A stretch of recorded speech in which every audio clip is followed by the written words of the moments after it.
सागारे सामैया कोसी माया उठे बैठे गामावाला गौ बादो गौ मास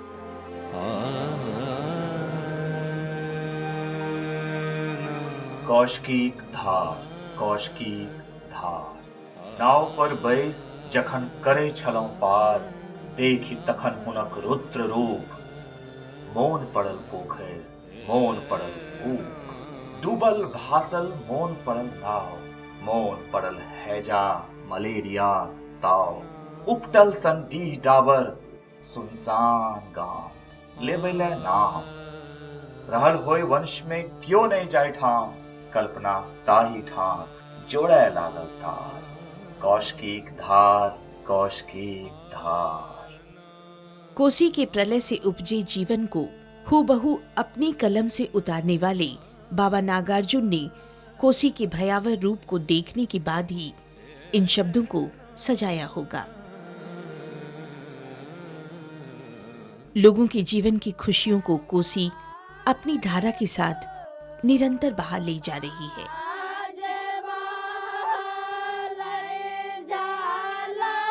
हर वर्ष बाढ़ और महामारी के शिकार लोग एक नई जिंदगी की शुरुआत करते हैं।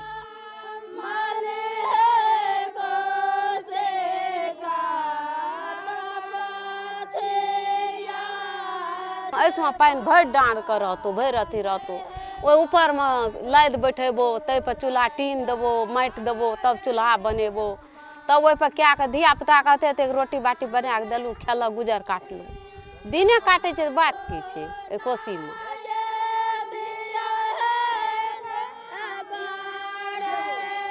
कोसी इलाके की गरीबी, बेरोजगारी और पलायन की समस्या को फणीश्वर नाथ रेणु ने अपनी रचना में बखूबी कलमबद्ध किया है। तो कोसी तो 1973 ईस्वी से तबाह केने अछि अखन तक बाढ़ि पीड़ित छै। लगभग हमरा क्षेत्र के 5000 एकड़ से ऊपर जमीन बांध के भीतर छै। कोसी के मारल छै सीपेज के मारल छै। जब बांध के भीतर उपजते तखने ने देते रैयत सब भाग पड़ा गेले कतऽ गेले नहीं गेले ओकर कोनो ठीक नहीं छै। यहाँ के लोगों को रोजगार के लिए मजबूर होकर पलायन करना पड़ता है। पलायन के क्रम में पुरुषों को घर की पूरी जिम्मेदारी औरतों के कंधों पर ही छोड़कर जाना पड़ता है। घर पर कोनो काम नहीं छे केना परिवार चलते केना धिया पुता चलते वही चलते जाए। जीवन के मूलभूत आवश्यकताओं से कोसों दूर रहने वाले दलित और पिछड़े वर्ग के लोग किसी तरह अपना जीवन चला पाते हैं, जिस कारण से ये लोग निरंतर विकास की दौड़ में पिछड़ जाते हैं। जमीन उपजाऊ नहीं छे, नदी नाल छे, जंगल एरिया छे, रोड साइड नहीं छे तो लोग के दिक्कत हर तरह छे। न लेट्रिन छे, न राशन जुमे छे, न कपड़ा जुमे छे, न सरकार के कोनो ओहिठना छे उपलब्ध छे। हमरा सबके हर तरह संकट छे। बिहार राज्य का सुपौल जिला भारत और नेपाल के अंतर्राष्ट्रीय सीमा पर स्थित है, जिसके उत्तर में नेपाल, दक्षिण में सहरसा और मधेपुरा, पूर्व में अररिया और पश्चिम में मधुबनी जिला है। यहाँ के लोगों का मुख्य व्यवसाय खेती गृहस्थी है। यहाँ धान, गेहूं और जूट मुख्य रूप से उपजाया जाता है। यहाँ के लोग घर घर में पशुओं को पालते हैं, जो इनके कृषि कार्य में सहायक होते हैं। सुपौल जिला मलवरी सिल्क के उत्पादन के लिए भी जाना जाता है। शोक नदी कोसी इसी जिले से बिहार में प्रवेश करती है। जिले में निर्मली के पास सन 2012 में कोसी नदी पर एक पुल का उद्घाटन हुआ, जो मिथिलांचल के 2 हिस्सों को जोड़ती है। सुपौल जिला का एक गांव है कमलपुर। कोसी के प्रलय से कमलपुर निरंतर उजड़ता और बसता रहा है। इसी गांव का एक लड़का है सुशील। सुशील बाढ़ के कारण गांव को बसते और उजड़ते देखा है। सुशील अपने आसपास गरीबी, बीमारी, अशिक्षा को देखता हुआ ही पला और बढ़ा है। सुशील अपने साथ समाज के हर वर्ग को जीवन की मुख्य धारा से जोड़ने और यहाँ की ठहरी हुई समस्याओं के समाधान के सपने बुनते रहता। गरीबी और महामारी के शिकार लोग अपनी ही समस्याओं में इतने उलझे रहते हैं कि उनके लिए कुछ और सोच पाना बहुत ही मुश्किल होता है। महान साहित्यकार दुष्यंत कुमार के शब्द, कौन कहता है आसमान में सुराख हो नहीं सकता, एक पत्थर तो तबीयत से उछालो यारो। अपनी पढ़ाई को पूरा करने के बाद युवक सुशील अपने सपने को मूर्त रूप देने की कोशिश में जुट गया। युवक के उत्साह को देखते हुए समाज के हर वर्ग के लोगों ने उसका साथ दिया।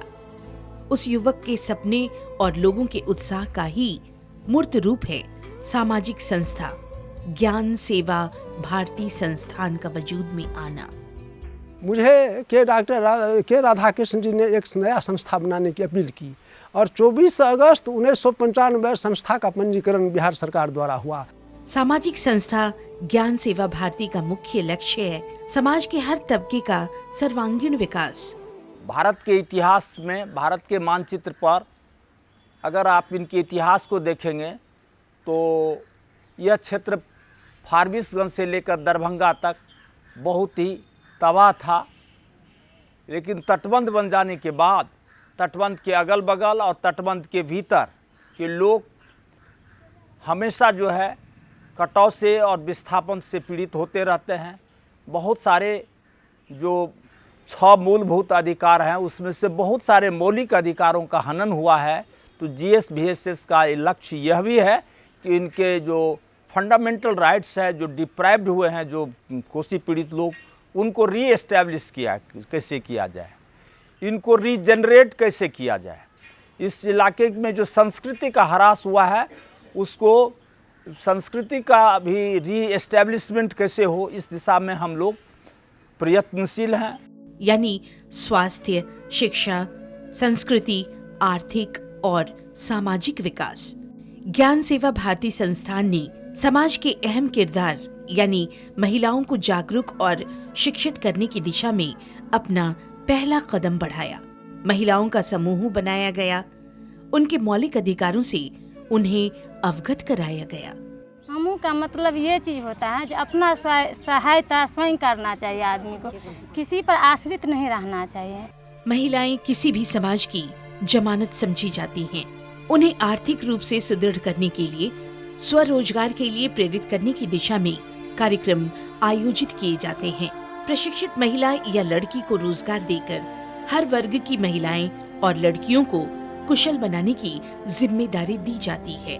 वो ये अगर ये सीख लें आगे जाके उन्हें बहुत काम आएगा और धीरे धीरे इससे महिलाएं एक दूसरे को सपोर्ट करेंगी कि आप ये सीखिए, आप इससे ये बहुत अच्छा है, आपके हाथ में कला आ जाएगा तो कल के डेट में आपको किसी चीज़ की दिक्कत नहीं होगी, आप इससे अपना आगे का अपना रोजगार जैसे समझ सकते हैं, कर सकते हैं। महिला सशक्तिकरण की दिशा में उठाया गया संस्थान का ये कदम सकारात्मक रहा है। फायदा यही हुआ सर कि जैसे है कि मोहल्ले में देखते हैं अपना जैसे 15 बहन है उसके पास बहुत घटना घट रही है, तो उसमें है कि आप एक दूसरे को बताते हैं, एक दूसरे का हिम्मत रहता है, क्या हुआ कैसे हुआ, चलो देखते हैं क्या बात है, जाते हैं क्या बात है क्या नहीं होता। अगर प्रॉब्लम सॉल्व होने वाला है होता है, नहीं तो आगे बढ़ने का है तो 10 हाथ उड़ जाता है ना उस समय में, तब वो आगे बढ़ जाते हैं। ऐसा होता है कि एक बात जाते हैं तो कोई सुनने के लिए तैयार नहीं होता है, अगर 10 दीदी जाके मिल के तो वो सब सुनने के लिए तैयार हो जाएगा और कोई भी प्रॉब्लम सॉल्व हो सकता है। धीरे धीरे महिलाएं जागरूक होने लगी। ऐसे उपलब्ध है तो पर कोनो रोजगार करू, पैसा उठा कर यानी कि 10 गोरज है महिला तो अहाँ का मशीन चला है तो मशीन चलबू, अहाँ गाय माल पोसल है तो गाय माल पोसू। ज्ञान सेवा भारती संस्थान के लिए अब दूसरा कदम था यहाँ के बच्चों की शिक्षा स्तर को मजबूत करना, यानी वैकल्पिक शिक्षा की व्यवस्था। आर्थिक कमजोरी के कारण यहाँ औरत और पुरुष दोनों ही मजदूरी करते हैं। घर में माता पिता के नहीं होने के कारण स्कूल से आने के बाद बच्चे इधर उधर घूमने चले जाते हैं। कुछ बच्चे, खासकर लड़कियां तो घर की छोटी मोटी जिम्मेदारियों को संभालने में ही उचित शिक्षा पाने से वंचित रह जाती हैं। माँ बाप बोलते थे सर कि लड़कियाँ काम नहीं करेगी तो हम लोग खाएंगे कहाँ से। अगर लड़की पटेर को नहीं चूड़ देगी, नहीं बिनेगी तो फिर खाएंगे कहाँ से। समाज के सबसे पिछड़े और दलित परिवारों के बच्चे और लड़कियों को ध्यान में रखते हुए संस्थान ने वैकल्पिक शिक्षा केंद्र शुरू किए, जहां उन्हें मुफ्त शिक्षा उपलब्ध कराई जाती है। ज्ञान सेवा भारती संस्थान अंतर्राष्ट्रीय एवं राष्ट्रीय दाता के सहयोग से शिक्षा के क्षेत्र में काम कर रही है। KNH एक जर्मनी की संस्था है, किंडर मिशन भी जर्मनी की संस्था है, जिसके सहयोग से हम लोग चाइल्ड राइट इशू पे काम कर रहे हैं। इसमें मुख्यतः बच्चों को प्रारंभिक शिक्षा का भी देते हैं, नॉन फॉर्मल एजुकेशन के द्वारा। उनका मासिक स्वास्थ्य का भी चेकअप करते हैं, हेल्थ कैंप के द्वारा करते हैं। साथ ही साथ उसके माता पिता को भी जागरूक करते हैं कि बच्चे समाज का एक खिलता हुआ फूल है, उसका जो है सो जीवन यापन सही ढंग से करें, ताकि आगे चल कर के वो अपने समाज, घर परिवार, समाज एवं देश का काम कर सके और सभी का भलाई कर सके। आसपास के ही किसी सुयोग्य युवक युवती को रोजगार देकर उन बच्चों की पढ़ाई के लिए उन्हें नियुक्त किया जाता है। रहती थी एक मछली रानी, हम खेल खेल में ज़्यादा पढ़ाते हैं। इसमें बच्चे को बहुत रुचि लगता है, वो बहुत माना सहज ढंग से पढ़ने के लिए आता है सेंटर पे। शिक्षक बच्चों को खेल खेल में पढ़ाने का नया नया तरीका अपनाते हैं। मछली जल की रानी है, बच्चे खेलते खेलते पढ़ाई कर लेते हैं। कौन कौनी रजवा के कौन रजी धनिया, बता द धनिया, बता द धनिया, तू ते पढ़ल लिखल कनिया, बता द धनिया, तू ते पढ़ल लिखल कनिया, बता द धनिया। बिहार रजीबा के पटना रजी धनिया, बिहार रजीबा के पटना रजी धनिया, सुनो हो पियाबा। बच्चों की प्रतिभा को लोगों के सामने रखने के लिए ये केंद्र उपयुक्त साबित हो रहा है। देश की निवासी सभी जन एक ही है, रंगी रूपी भेष भाषा चाहे अनेक ही है। केंद्र के शिक्षक हर महीने बच्चों के माता पिता को बुलाकर बच्चे में हो रहे विकास और विकास की संभावनाओं पर विचार विमर्श करते हैं। बहुत हिनका लग जेलखिन या तो बहुत सुधार भेलै, इतना के विद्यार्थियों सब बहुत सुधार छै। सब पढ़ें और सब बढ़ें के सिद्धांत को अपनाकर संस्थान का ये पहल एक स्वस्थ और शिक्षित समाज के निर्माण की दिशा में आगे बढ़ने लगा है। कुछ ही सालों में ज्ञान सेवा भारती के इस प्रयास को कुछ संस्था ने आर्थिक मदद भी की, जिससे संस्था का मनोबल और भी बढ़ा है। BS का है या नारा, पढ़ लिख कर बने महान। स्वस्थ समाज उन्नत समाज की नारों को बुलंद करने के लिए संस्थान निरंतर प्रयत्नशील है। बाढ़ के विकट समय में संस्थान के कार्यकर्ता दिन रात लगाकर जरूरतमंद लोगों की सहायता करते हैं। उनके लिए जरूरत के सामान जुटाकर उनकी भरसक मदद करते हैं। बाढ़ के समय फ्री हेल्थ चेकअप कैंप का आयोजन किया जाता है। महामारी से बचने के लिए दवाई वितरण किया जाता है। सामाजिक बदलाव के तहत चलने वाले संस्थान के द्वारा विभिन्न जागरूकता कार्यक्रम चलाए जाते हैं। खुले में शौच से मुक्ति के लिए भी जागरूकता अभियान चलाया गया। लोगों ने इसके दुष्परिणाम से बचने के लिए शौचालय का निर्माण करना शुरू करवाया।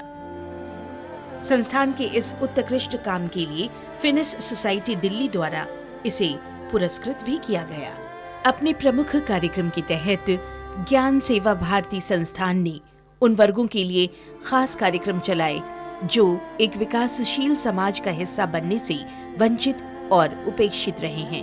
यहाँ के किसानों के मनोबल को बढ़ाने और संगठित करने के उद्देश्य से संस्थान ने किसान क्लब का गठन किया है। चलू GSBS के माध्यम से जे छै से हमरा जे संस्था अहाँ के कमलपुर में या के माध्यम से हमारा पास बीज सब उपलब्ध करायल गेल।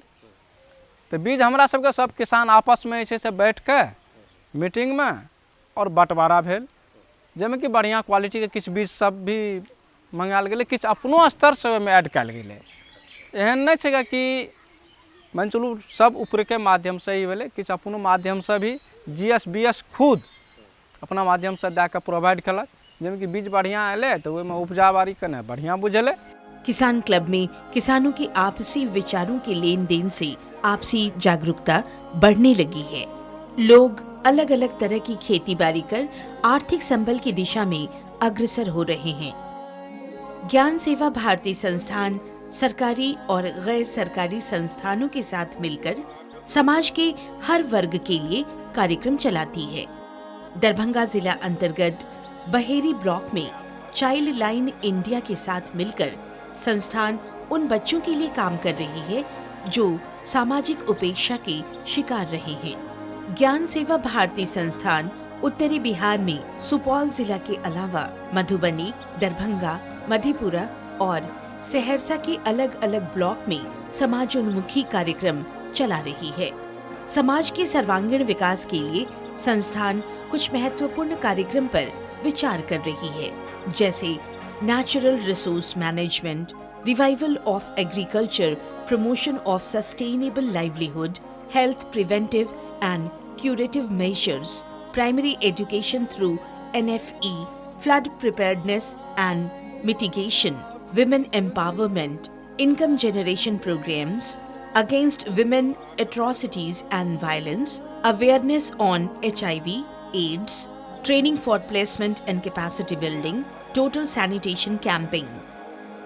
ज्ञान सेवा भारती संस्थान के कार्यक्रमों को सुचारू रूप से चलाने के लिए समय समय पर कुछ संगठन आर्थिक सहयोग देते रहे हैं, जैसे national women commission new Delhi, national minorities development fund corporation new Delhi, child line India foundation Mumbai, sir Dorabji Tata trust Mumbai, CBTN Madhubani, NEAC new Delhi, Sarva Shiksha Abhiyan Supaul, district rural development agencies Supaul, Asha Canada, centre for world solidarity Hyderabad, kinder mission Germany, KNH Germany और Finnish society. अभी 34 लोग अपनी सेवा का लाभ देकर ज्ञान सेवा भारती संस्थान को मजबूत बनाए हुए हैं, जिसमें पुरुष और महिला दोनों हैं। पार्टिसिपेटिंग डेमोक्रेसी के आधार पर, सहकारी लोकतंत्र के आधार पर यहाँ के ग्रास रूट पर कैसे लोकतंत्र पैदा हो, वहाँ निर्भीकता कैसे हो, वहाँ के लोग आत्मचिंतन के आधार पर और कम्युनिटी डेवलपमेंट के लिए पार्टिसिपेटिंग वे में कैसे वो विकास करे। एक अच्छे और विकसित समाज का निर्माण तभी मुमकिन है जब लोगों में समानता, अहिंसा, न्याय और मानवाधिकार के लिए उचित सम्मान हो। गांधी जी ने बताया 7 सामाजिक पातक है जो समाज के लिए रोड़ा है, तो उन्होंने 7 में क्या बताया, जो तत्वहीन राजनीति, सद्विवेकहीन विलास, श्रमहीन संपत्ति, मानवताहीन विज्ञान, नीतिहीन व्यापार, त्यागहीन पूजा, चरित्रहीन शिक्षा, ये कोकस से जब तक दूर नहीं होगा तब तक समाज तरक्की नहीं कर सकता है। ज्ञान सेवा भारती संस्थान अपने उद्देश्य शिक्षित समाज, उन्नत समाज को अपनाकर अपने लक्ष्य की तरफ निरंतर अग्रसर है। इस संस्था का प्रयास है कि इस संस्था ने लोगों को सक्षम और समर्थ बनाने का काम किया और इस क्षेत्र में मुख्य रूप से जो निर्मली ब्लॉक है, सरायगढ़ भपटियाही ब्लॉक है, कुछ हिस्सा जो है मरोना का है, इधर पूरब में बसंतपुर ब्लॉक है, पश्चिम में मधुबनी का ज़िला है। इन इलाकों में खास करके दलितों के बीच में, गरीबों के बीच में, उपेक्षित लोगों के बीच में यह संस्था काफ़ी जागरूकता पैदा करने का काम, उसे संगठित करने का काम, उसे अपने हक अधिकार के लिए स्ट्रगल करने के लिए हम लोगों ने सिखाया है और उस दिशा में काफ़ी आगे बढ़े हैं। इसलिए हमको लगता है, हमको आत्मविश्वास है कि 4-5 वर्षों में इस संस्था की सुरभि पूरे बिहार और भारत में फैलेगी। इसी आशा के साथ मैं आप लोगों से भी अपेक्षा करता हूं कि आप लोग भी हम लोगों को योगदान दीजिए, आप लोग भी जिस स्तर पर हम लोगों के इस इलाके की जो गरीबी है, बदहाली है, इस बदहाली को राष्ट्रीय स्तर पर कैसे हम दिखा सके, इस दिशा में आपका योगदान हमें चाहिए।